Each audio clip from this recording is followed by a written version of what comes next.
காக்கும் கரை விநாயகருக்கு சரணம், பூண்டி மகானுக்கு அரோகரா. 12 ஆழ்வார்கள், அவர்களை பற்றி நாம் சற்று சிந்திப்போம். முதல் ஆழ்வார்கள் என்று 3 பேர். வைணவ சம்பிரதாயத்திலே அவர்களுக்கு மிகவும் சிறப்பு. பொய்கை ஆழ்வார், பூதத்தாழ்வார், பேயாழ்வார். அதிலே நாம் இன்று காண இருப்பது பொய்கை ஆழ்வார். அவர் எங்கு பிறந்தார்? முக்தி தரக்கூடிய தலங்களிலே மிகவும் முக்கியமானது காஞ்சிமா நகரம். அந்த காஞ்சிமா நகரத்திலே திருவேக்கா என்னும் தலத்திலே சொன்ன வண்ணம் செய்த பெருமாள் என்று பெயர் அந்த சுவாமிக்கு. அந்த கோவிலின் பொய்கையில் ஒரு தாமரை மலரில் அவதரித்தார் ஆழ்வார்.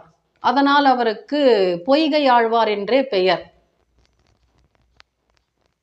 நீங்கள் ஒவ்வொரு ஆழ்வாரும் பார்த்தீங்கன்னா திருமாலோட ஆயுதங்களில் ஒரு அம்சமாக பிறப்பார்கள், இல்லைன்னா அவருடைய அணிகலன்களில் ஏதாவது ஒரு அம்சத்தில் பிறப்பது இறைவனுடைய திருவுள்ளம். பொய்கை ஆழ்வார் திருமாலுடைய சங்குன்னு சொல்லுவோம் இல்லையா, பாஞ்சச்சன்னியம், அந்த சங்கின் அம்சமாக பிறந்தவர். என்ன தொண்டு செய்தாருன்னு பார்த்தீர்களானா, அவருடைய காலகட்டத்தில் சைவத்துக்கும் வைணவத்துக்கும் ஒரு சிறு வேற்றுமை நிகழ்ந்தது. அவர்களை ஒன்று சேர்க்கணும் இல்லையா, வைணவத்தை வளர்க்கணும் இல்லையா, அதுதானே இறைவனுடைய ஒரு விருப்பமாக இருந்தது. அதனால் அவதரித்தவர்கள் ஆழ்வார்கள். பக்தி, தொண்டு, வைராகியம், துறவரம், இதிலே சிறந்து விளங்கியவர் பொய்கை ஆழ்வார். என்ன தொண்டு செய்தார்? இறைவனுக்காக அவர் பாசுரங்கள் எழுதினார். என்ன ஒரு சிறப்பு இருக்க முடியும் அவருடைய பாசுரங்களிலே? திருமால் 10 அவதாரங்களை எடுத்தார் என்று பார்த்தோம் நாம் வைணவத்திலே. அந்த 10 அவதாரங்களையும் முதலில் தம்முடைய பாசுரத்தில் அவர் மிகவும் அழகாக பாடியிருப்பார். முதலில் பாடிய ஆழ்வார் இவரே. 10 அவதாரங்களையும் திருமாலுடையது. முதல் 100 பாசுரங்கள் இவருடைய பாடல்கள். 4000 திவ்ய பிரபந்தம்னு சொல்லுவாங்க. 12 ஆழ்வார்களுடைய பங்களிப்பு அது. அதிலே முதல் பிள்ளையார் சூழ் இவருடையது தான். எத்தனை பெரிய பெருமை இவருக்கு! ஐப்பசியிலே திருவோணம் நட்சத்திரத்திலே அவதரித்த வைணவ அடியார். இவர் விஷ்ணுவை எப்படி கும்பிட்டார்? அதற்கு ஒரு உதாரணம் வேண்டுமல்லவா? எப்படி கும்பிட வேண்டும்? பூந்துழாயான் திருவடிக்கே போதொடு நீரேந்தி தாம் தொழா நிற்பார் தமர். எப்படி வணங்க வேண்டும் அவரை, திருமாலை?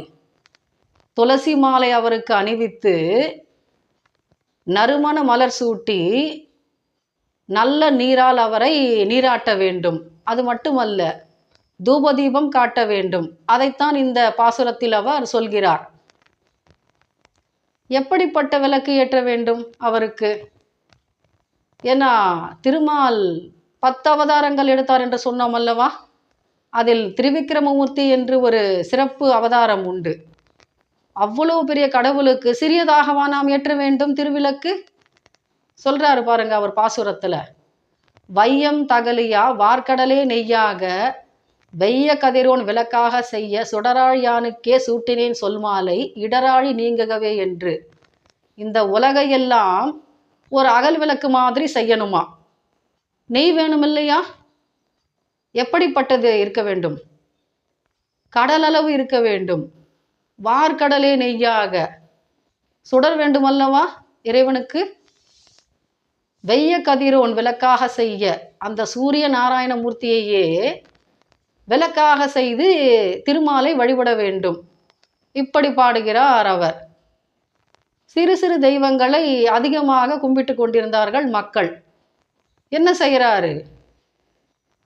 எத்தனை சிறு தெய்வங்களை கும்பிட்டாலும் முதன்மையானவர்கள் யார்?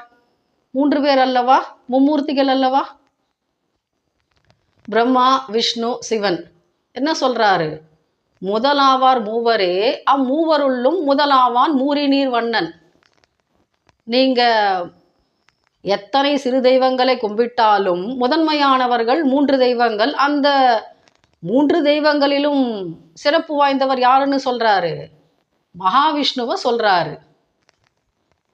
சரி, அவரை கும்பிடுறேன், எனக்கு என்ன லாபம் ஐயா? சொல்றாரு பாருங்க. அவன் தமர் எவ்வினையர் ஆகிலும் நமன் தமரால் ஆராயப்பட்டு அறியாராம். அவர்களுக்கு அழிவு கிடையாது. அத்தாட்சி கொடுக்குறாரு. நீங்க விஷ்ணுவை கும்பிட்டா உங்களுக்கு யமனால கஷ்டம் கிடையாது, அவன் உங்களை ஒன்றும் செய்ய மாட்டான் அப்படின்னு சொல்றாரு. எத்தகைய சிறப்பு! இது போதும் அல்லவா நம்முடைய அந்த மனித பிறவிக்கு? இப்படி ஒரு சிறப்பு கொடுக்கிறார் பொய்கை ஆழ்வார். எந்தெந்த கோவில்களை அவர் மங்களாசாசனம் செய்திருக்கிறார் என்று பார்த்தால், திருவேக்கா, திருவரங்கம், திருப்பதி, திருப்பார்கடல், பரமபதம், இதையெல்லாம் அவர் தம்முடைய பாசுரங்களிலே மங்களாசாசனம் செய்திருக்கிறார். அதிலே திருவரங்கத்தை பற்றி மிகவும் சிறப்பித்தும் அவர் தம்முடைய பாசுரங்களில் சிலாகித்து பாடியிருக்கிறார்.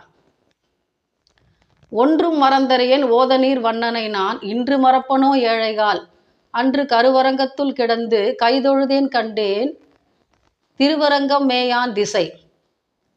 திருவரங்கத்தில் பள்ளி கொண்டிருக்கக்கூடிய பெருமானின் திசையை நோக்கி நான் கும்பிடுகிறேன், அவரை கைதொழுகிறேன், கண்டேன் இப்படிப்பட்ட ஒரு அருமையான இறைவனை அப்படின்னு ரொம்பவும் மகிழ்ந்து பாடியிருக்கிறார் பொய்கை ஆழ்வார்.